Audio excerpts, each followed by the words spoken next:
Sur 2015, on a couru après un succès. C'est-à-dire qu'en fait, le succès nous précédait à chaque fois. Il a fallu simplement qu'on redimensionne au moins 6 ou 7 fois l'événement. Ça nous a permis d'avoir une base sur laquelle poser des améliorations. Cette année, nous avons structuré beaucoup plus l'événement.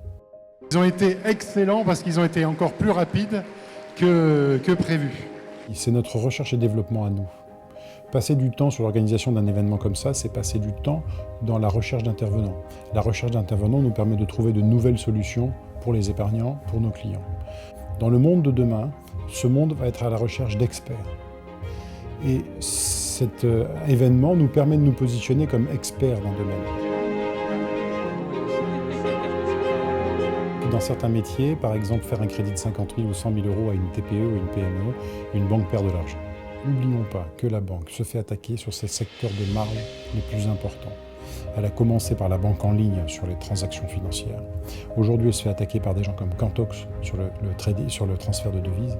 Et là, les sommes sont énormes, puisque Cantox a quand même déjà fait 3 milliards de transactions. C'est peu, mais la vitesse, c'est plus qu'un doublement tous les ans. Elle se fait attaquer sur ses grosses marges, tout ce qui concerne la facturage.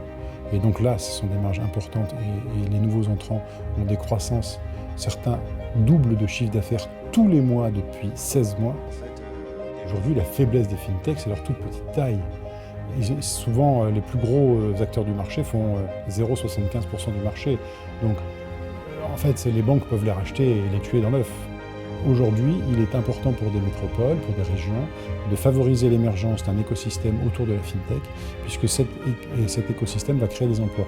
Pas les mêmes que les banques sont en train de détruire, d'autres emplois. D'un côté, on peut opposer les banques parce qu'il y a des bons fruits qui peuvent naître de l'opposition, et de l'autre côté, il y a des synergies qui sont en train de naître. Je pense que les deux sont bons, et les deux ont intérêt à suivre des chemins parallèles. Et de cela, il pourra naître quelque chose d'intéressant. Blockchain et des différentes blockchains. Notre épargne, ce sont nos emplois de demain. Aujourd'hui, il y a un vrai souci, c'est que l'épargne des Français, qui est quand même une épargne très importante, 4 000 milliards d'euros, ne va pas dans les entreprises.